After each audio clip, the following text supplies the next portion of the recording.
c'est vous parler du premier tome. C'est un premier tome qui, pareil, sorti le 20, enfin cette semaine, donc lui, pour le coup, il est sorti le 23 novembre.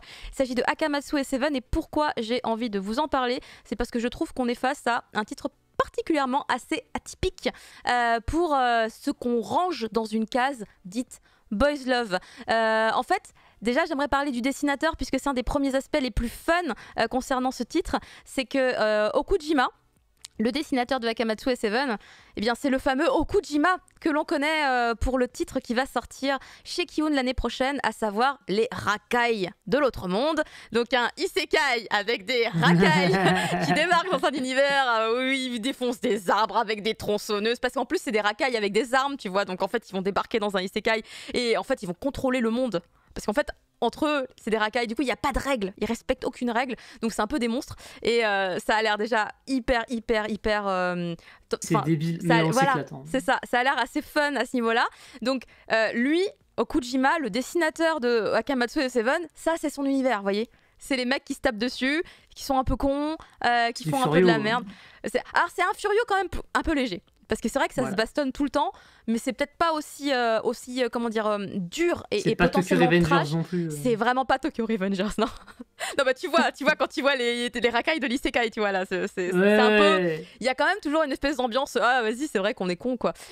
Donc ça c'est un peu l'univers de Okujima en termes de dessin et d'histoire. Et là donc il s'associe avec Shuwa, qui pour le coup elle est une autrice de Boys Love clairement assumée, hein. On la voit dans pas mal de titres qui sont sortis et en France et au Japon, et donc en fait ils vont s'associer ensemble parce que cette histoire là voulait pas la dessiner a priori, hein, de ce que j'avais entendu dire, et je trouve que c'est assez intéressant parce que on a cet artiste qui aime bien, enfin qui dessine des mecs qui se tapent dessus, alors et pour le coup c'est une bonne association puisque l'histoire va parler de Akamatsu et de Seven qui sont deux Yankees, on va dire, qui adore se bastonner. Et genre, il se tape dessus, mais genre tout le temps. Il y en a un, le blondinet, en fait, il adore la baston parce que ça le libère vachement. En fait, il est vachement stressé et tout. Il est au lycée encore, donc il a besoin d'extérioriser toute la rage qu'il accumule dans son corps.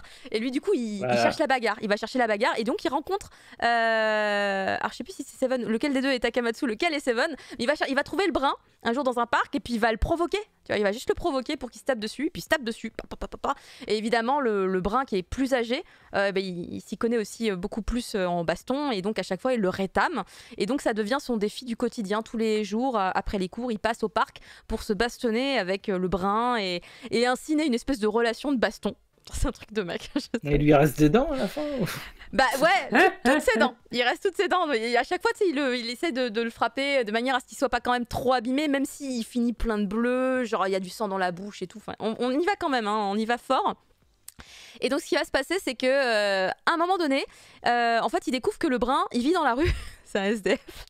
Et du coup, il lui fait bah non, mais il vit dans le parc en fait. Il découvre. En fait, il y a des trucs très cons. Ça, c'était un des trucs cons, tu vois. Genre, il passe dans le parc et tu sais, des fois, des espèces de grands tuyaux dans lesquels un adulte peut tenir. Et en fait, il découvre que.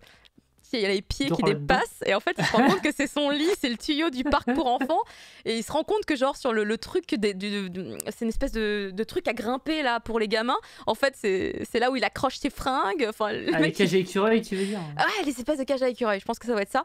Et donc il découvre, mais le mec il vit dans la rue, il fait non mais je peux pas te laisser dans la rue, bon ce soir tu dors chez moi, tu vas dormir au chaud, et heureusement parce que le mec il commençait à tomber malade et tout, et donc ils vont commencer une petite colocation franchement très chill, très peinarde, à base de quand même de baston. Faut pas déconner.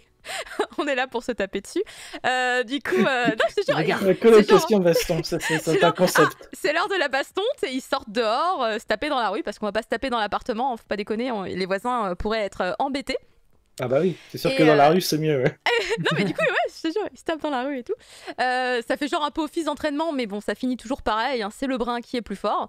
Au niveau du style graphique, on est sur quelque chose qui ressemble pas non plus à du Boys Love, donc ça c'est un truc que j'ai beaucoup aimé, j'ai trouvé ça très, très rafraîchissant. Et du coup la question c'est, est-ce que à un moment donné il y a un rapprochement entre ces deux garçons pour qu'on puisse vraiment le mettre dans la case Boys Love? Et la question est effectivement oui, mais alors ça se fait super méga lentement, mais tellement, enfin c'est extrêmement réaliste et naturel. Parce qu'en fait, on est face à deux personnes qui sont un peu comme des potes, un peu comme des bros là, comme ça, tu vois. Et du coup, pour qu'un rapprochement se fasse, Faut vraiment qu'il se passe un truc particulier. Et en l'occurrence, faut savoir que le brun, lui, voir un autre mec nu, rien à battre. C'est de la logique même au Japon, on prend des bains ensemble. Les mecs, ils prennent des bains ensemble, les meufs prennent des bains ensemble, c'est logique. Donc lui, pas de souci. Le blondinet, par contre, ça le gêne un peu plus.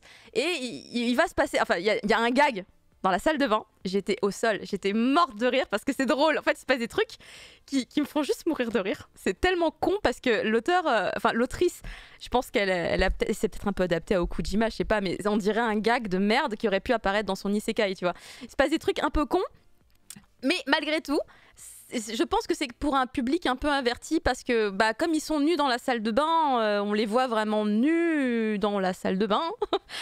Donc, par conséquent, oui. Voilà. Je vais pas dire qu'on voit vraiment des trucs, mais quand même un peu, parce que c'est censuré. Mais donc on comprend ce qu'on est en train d'être sans... Enfin, on comprend où est la censure, on comprend ce qu'il y a derrière la censure. Donc peut-être quand même, voilà, pour un public... averti, plus âgé, majeur dans l'idéal, voilà. Mais vraiment, c'est une histoire qui est assez touchante parce que même si ça part sur un bail de 2 mecs qui se tapent dessus, on va quand même découvrir un petit peu alors quel est leur passé à tous les deux. Il y a des yakuza dans l'histoire qui viennent traîner, qui font un peu flipper. D'ailleurs, il y en a un. Il a genre une bouille de gamin adorable et en fait tu sens que c'est le plus dangereux et que celui-là il peut te planter 5 couteaux dans le dos juste en clignant des yeux. Et il y a du coup le passé du blondinet aussi. Alors lui ça va être un peu le perso je sens un peu tragique dans l'idée. Le brun lui c'est trop bizarre parce que quand il raconte sa vie tu dis mais c'est le tombeau des lucioles, tu vois, limite il a une vie horrible mais en fait il est là en mode non voilà c'est ma vie, tu vois. Rien à foutre.